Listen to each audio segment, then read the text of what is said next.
ओम श्री गुरुवे नमः। ज्ञान गीता के इस मंच पर आपका सादर अभिनंदन। श्रावण मास भगवान शिव को खुश कर लेने का सबसे श्रेष्ठ माह होता है, जिसमें भगवान शिव को मात्र जल चढ़ा करके संतुष्ट कर लिया जाता है। इस वीडियो में मैं आपको ऐसे कई तथ्यों को बतलाऊंगा जो श्रावण माह की पौराणिक महत्वता को सिद्ध करती है। श्रावण मास में किस पदार्थ के अभिषेक से होते हैं भगवान शिव प्रसन्न, साथ ही ऐसे कौन कौन से उपाय हैं जिसे करने से आपकी सभी मनोकामनाएं सिद्ध हो सकती हैं। इन बातों को जानने के लिए जुड़े रहिए हमारे साथ। एक अनुरोध, अगर आपने अभी तक हमारे ज्ञान गीता चैनल को सब्सक्राइब नहीं किया है तो चैनल को जरूर सब्सक्राइब कर लें, क्योंकि हम आपके लिए ऐसे ही ज्ञानवर्धक, उपयोगी, रोचक और महत्वपूर्ण विषयों को लेकर के आते रहते हैं। तो चलिए सबसे पहले जानते हैं ना की पूर्ति के लिए भगवान शिव का अभिषेक किन चीजों से करें और उन्हें क्या चढ़ाएं।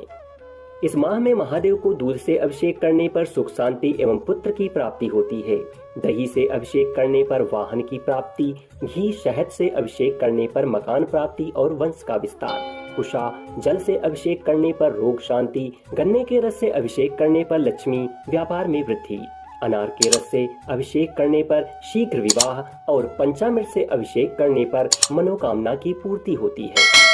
चूंकि श्रावण मास हिंदू धर्म का 5वां महीना होता है, श्रावण मास शिव जी को विशेष प्रिय भी होता है। भोलेनाथ ने स्वयं कहा है कि मासों में श्रावण मास मुझे अत्यंत प्रिय है, इसका महात्म्य सुनने योग्य है, अतः इसे श्रावण कहा जाता है।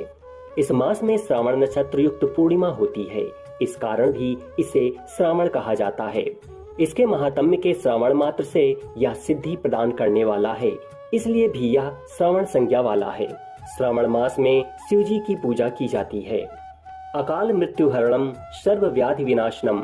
श्रावण मास में अकाल मृत्यु दूर कर दीर्घायु की प्राप्ति के लिए तथा सभी व्याधियों को दूर करने के लिए विशेष पूजा की जाती है। मार्कंडू ऋषि के पुत्र मार्कंडे ने लंबी आयु के लिए श्रावण माह में ही घोर तप कर शिव जी की कृपा प्राप्त की थी, जिससे मिली मंत्र शक्तियों के सामने मृत्यु के देवता यमराज भी नतमस्तक हो गए थे।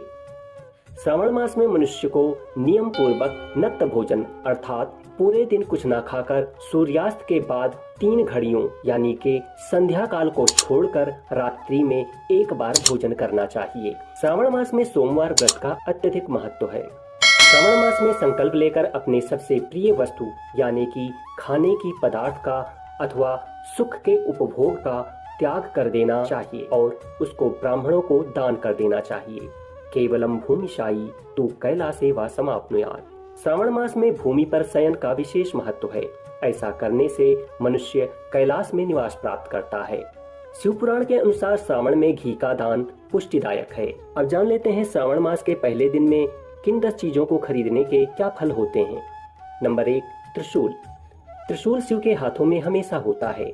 यह 3 देव और 3 लोक का प्रतीक है, अतः सावन मास के प्रथम दिन चांदी का त्रिशूल लाने से वर्ष भर आपदाओं से रक्षा होती है।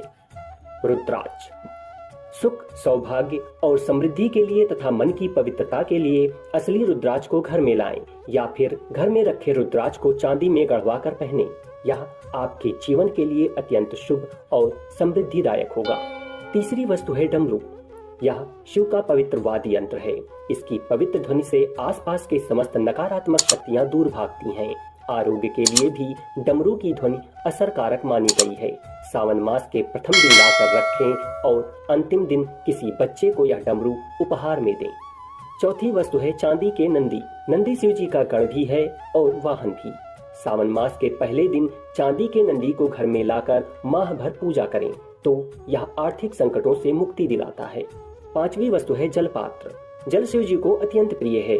आप चाहें तो सावन मास के प्रथम दिन गंगा जल लाकर घर में रखें और माह भर पूजन करें, लेकिन अगर यह संभव नहीं तो आप चांदी, तांबे या पीतल का पात्र लाकर उसमें शुद्ध, स्वच्छ, निर्मल जल भरें और प्रतिदिन उससे शिव जी को जल अर्पित कर पुनः भर कर रख दें। यह प्रयोग भी धन के आगमन के लिए सबसे अधिक प्रभावी है। छठवीं वस्तु है सर्प। भगवान शिव के गले में सर्पराज हर घड़ी रहते हैं, अतः सावन मास के प्रथम दिन चांदी के नाग नागिन के जोड़े को घर में लाकर रखें। हर दिन पूजा करें और सावन के अंतिम दिन उसे किसी शिव मंदिर में ले जा करके रख दें। यह प्रयोग आपको पित्त दोष और काल सर्प योग से राहत देता है। सातवीं वस्तु है चांदी के डिब्बी में भस्म। किसी भी शिव मंदिर से भस्म लाकर उसे नई चांदी के डिब्बे में लाकर रखें।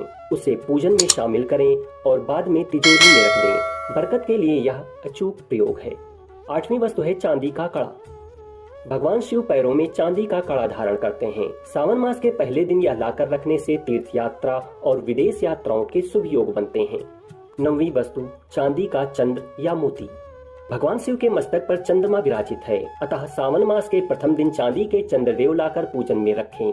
अगर संभव हो तो सच्चा मोती भी ला सकते हैं। मोती चंद्र ग्रह की शांति करता है। इसे करने से चंद्र ग्रह की शांति तो होती ही है, साथ ही मन भी मजबूत होता है। चाहे तो चंद्र और मोती का साथ में पेंडेंट लाकर धारण कर सकते हैं।